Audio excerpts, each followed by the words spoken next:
Fala investidor, esse é o canal Pingado na Bolsa. Hoje a gente vai falar do fundo imobiliário XP Selection FOF, aqui o fundo de fundos da XP. Então fica ligado até o final do vídeo para saber todas as informações sobre esse fundo.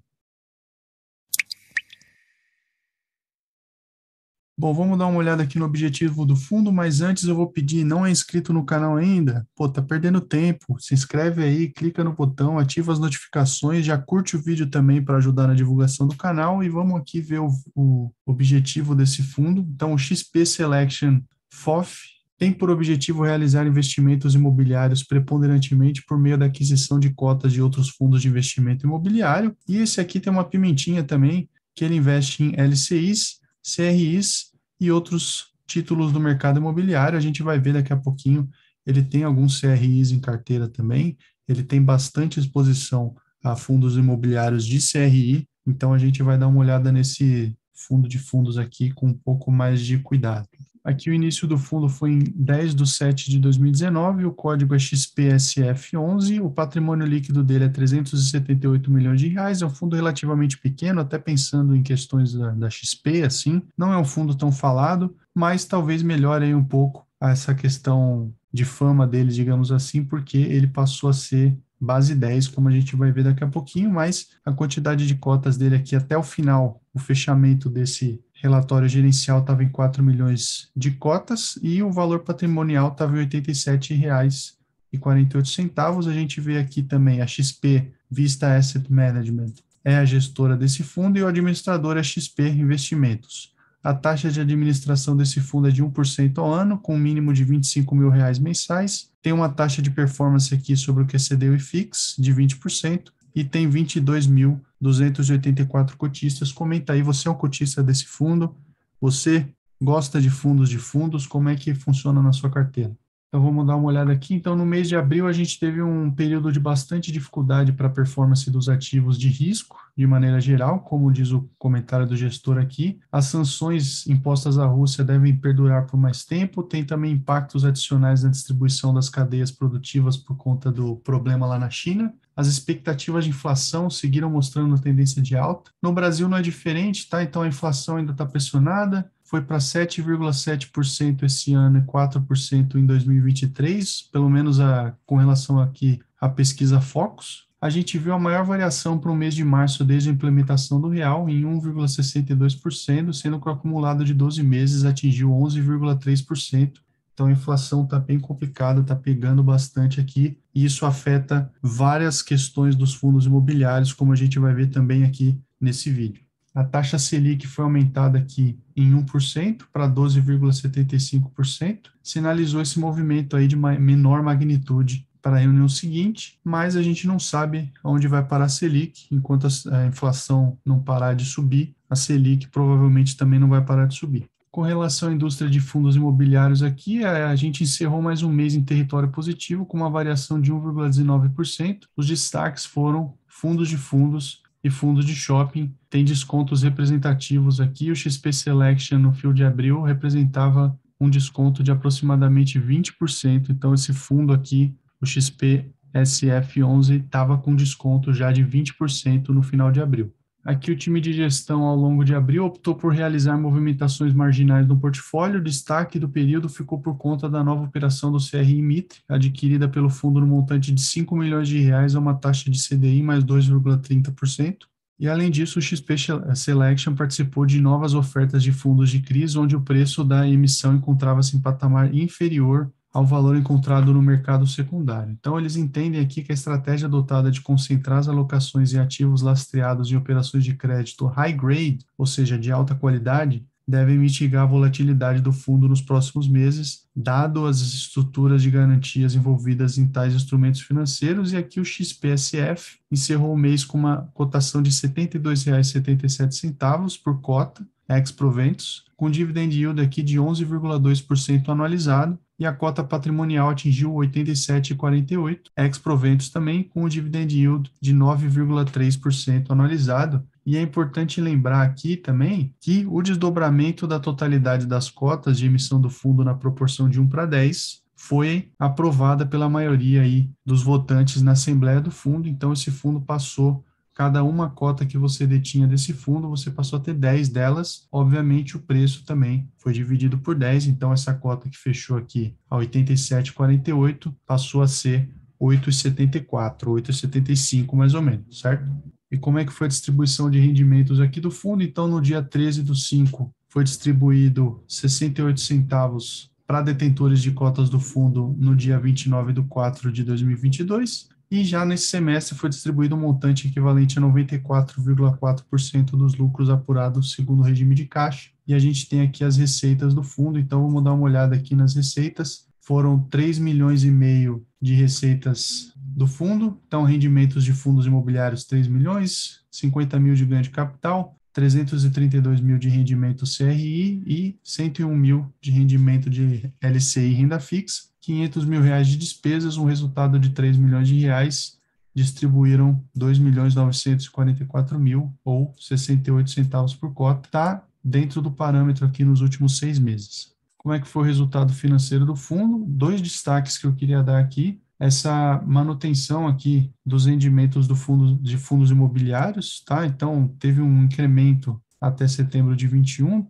de 63 para 69 centavos. A partir disso, manteve-se num patamar acima dos 70 centavos. Aqui, tanto em março quanto em abril, teve um incremento interessante aqui nos rendimentos de CRIs, que é esse pedaço em laranja aqui do gráfico. A gente vê que está gerando um certo fruto aí, esses investimentos que o fundo tem feito em CRIs. Aqui a evolução do valor da cota patrimonial e do volume médio diário de negociações. Então, essa linha azul mais clara aqui, que é como a gente vê, 87,48 é a cota patrimonial, e descolou aqui, lá para julho de 21, descolou a cota mercado, está mais baixa do que o valor patrimonial, então esse fundo está sendo negociado com um desconto interessante aqui. Lembrando, isso não é uma recomendação de compra ou de venda desse ativo, esse vídeo serve apenas para trazer informação para você poder tomar sua decisão mais bem informada. Aqui é a liquidez do fundo, então esse fundo teve um volume negociado de 24 milhões de reais durante o mês, foi 1 milhão mais ou menos,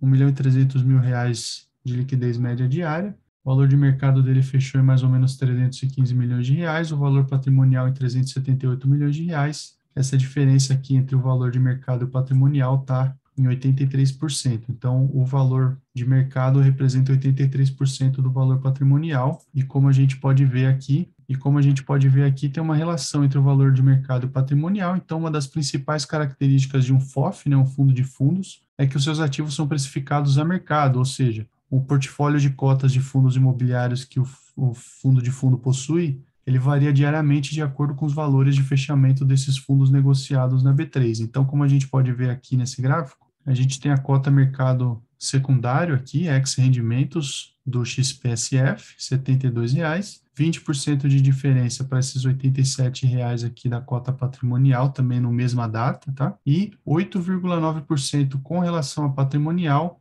se você fosse considerar o valor patrimonial das cotas dos fundos investidos pelo XPSF. Então, entre a cota de mercado secundário do XPSF e a cota patrimonial, a gente tem 31% de desconto, assim, você teria um upside aí de 31% se você comprasse esse valor e fosse considerar somente o valor patrimonial do que você está comprando.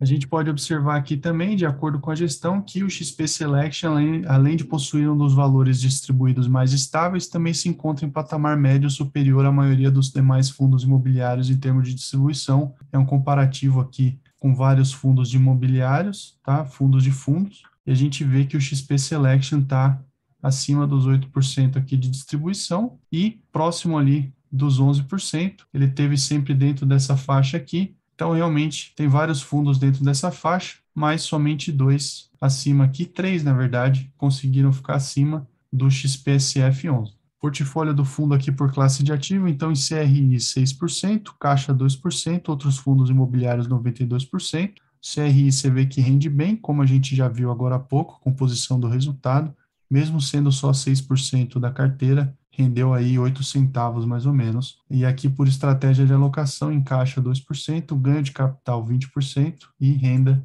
78%. A gente desce um pouquinho aqui por tipo de alocação. Então, oferta 476, 25%, oferta 400, 13%, e no mercado secundário, 62%. E por segmento de atuação dos fundos imobiliários, então a maior parte desse fundo aqui está investida em CRIs, tá? 37%, escritório 21%, e aí a gente tem as outras alocações menores, logístico 15%, outros 5%, shopping 3%, desenvolvimento 5% e renda urbana 5% também. Então, aqui com relação aos fundos imobiliários do XPSF, então em 29/4 ele detinha alocação de 37% do seu patrimônio em fundos de CRIs, além de uns 6% aqui adicional alocado em CRIs diretamente. O time de gestão segue acreditando que uma alocação direta ou indiretamente em CRIs tende a ter uma performance relativa melhor, aí, quando comparado aos fundos de tijolos nos próximos meses. Então, mesmo com os fundos de tijolo ainda apresentando descontos quando analisadas diversas métricas de valuation, tais como o valor de mercado sobre o valor da cota patrimonial ou custo de reposição dos ativos, o cenário apresentado agora com novas incertezas em torno dessas políticas monetárias aqui globais, ela faz a gestão aqui acreditar que a volatilidade dos preços dos ativos vai permanecer elevada nos próximos meses, tá? Então, a volatilidade vai estar ainda muito grande para eles já investirem em fundos de tijolo. Eles vão provavelmente esperar um pouco para ter uma volatilidade menor. Então, eles seguem parcimoniosos em relação à nova alocação na classe de fundos imobiliários de tijolo. Aqui as movimentações do mês. Então, venderam 4 milhões de reais em RDM, 1 milhão de reais em XPML, e compraram XPCI 7,8 milhões e MCCI 1,5 milhão. Aqui as 5 maiores posições do XPSF, então MXRF, CPTS, MCCI, KNCR e BARI11. O fundo é relativamente diversificado, não tem nenhum outro fundo imobiliário aqui que ele detenha mais de 10% do seu patrimônio líquido, então isso representa um ponto interessante aqui desse fundo. Aqui a carteira de CRIs do fundo, então ele detém 4 CRIs, tá? 2 do Habitasec, da Virgo, o risco aqui é a Vitacom, Embraed, Elbor e Mitre, a quantidade aqui, o volume em milhões de reais, tá? Então, entre 7 milhões de reais aqui esse da Vitacom, 7 milhões também o da Embraed, quase 4 milhões da Elbor e quase 5 milhões da Mitre. Eles foram adquiridos aí entre novembro de 2021 e agora abril de 2022. Os vencimentos estão destacados aqui, então entre 24 e 27, também 23 aqui da Elbor, e as taxas de aquisição todas relacionadas ao CDI, mais, então entre 2,30% e 5,5%. Aqui o time de gestão dá um panorama geral sobre o mercado de fundos imobiliários, então eu achei interessante trazer isso aqui para você, para a gente até entender um pouco a cabeça desse gestor, para ver se a gente concorda ou não, tá? Então, o fundo de CRI, o que eles estão pensando sobre isso? Eles estão considerando a classe de fundo mais resiliente para alocação no curto e médio prazo. A continuidade da pressão inflacionária nos próximos meses tende a continuar beneficiando os fundos imobiliários com indexadores atrelados à inflação, e o fluxo de novas emissões dessa classe de fundos imobiliários segue robusto, que abre possibilidades de giro de posições e realização de ganho de capital, isso com relação a fundos de CRI. Com relação a fundos de renda urbana, eles dizem aqui que esperam um crescimento nos rendimentos no curto prazo, nos fundos presentes na watchlist deles, tá? Na lista que eles estão de olho aqui, e esses fundos conseguem passar correções monetárias dos contratos de locação e também conseguem fazer uma reciclagem de ativos que deve beneficiar o resultado não recorrente através da geração de ganho de capital, mas eles seguem olhando com atenção o segmento, dado o potencial impacto do poder de compra dos consumidores com a continuidade da inflação, porque pode prejudicar imóveis que possuem parcela das receitas atreladas ao desempenho das vendas dos locatários. Aqui com relação aos fundos de escritório agora, então a recuperação dos preços das cotas do mercado secundário deve seguir seu caminho volátil aí nos próximos meses. A recuperação dos preços de aluguel ainda se dará de maneira regrada, principalmente por conta das possíveis postergações de investimentos por parte das empresas, uma elevação robusta no fluxo de visitas dos escritórios com áreas vagas está se iniciando, digamos assim, mas na medida em que a vacância diminua de maneira mais relevante, eles acreditam aqui que as negociações comerciais também tendem a melhorar para os detentores dos imóveis, então aqui está um cenário um pouco nebuloso ainda, eles não sabem direito o que esperar, então eles vão esperar um pouco mais. Fundos de shopping, Então, os dados operacionais do setor referentes ao primeiro trimestre seguiram a tendência de melhora e, em muitos casos, já superaram de maneira significativa os números observados em 2019. Eles continuam também observando uma melhora relativamente mais aguda em portfólios de shopping considerados mais premium, mas eles estão cautelosos em relação a novas alocações nesse segmento no curto prazo, porém, eles continuam com perspectiva positiva para o segmento no longo prazo. E aqui, para finalizar, fundos de galpão logístico, eles estão com uma expectativa de crescimento moderado nos rendimentos dessa classe de fundos imobiliários, derivados de novas correções monetárias dos contratos de locação. Eles têm um baixo nível de áreas livres aqui nos galpões de alta qualidade nos principais centros de distribuição do país. Tá? Tem um ciclo de investimento mais desafiador para novos galpões. Está mais caro fazer galpões novos, então provavelmente esses galpões que já existem vão conseguir repassar esse preço para os locatários. E eles seguem alocados em fundos imobiliários que possuem gestão ativa, ou seja, aqueles gestores que já provaram que conseguem reciclar seus portfólios. E bom, esse foi o vídeo sobre o XPSF11, relatório de abril do fundo. Se você gostou, deixe seu like, caso não tenha deixado ainda. Considere assinar o nosso canal para receber novos vídeos. Eu vou deixar um botão aqui para você fazer isso no final do nosso vídeo. A gente se vê no próximo vídeo. Tchau.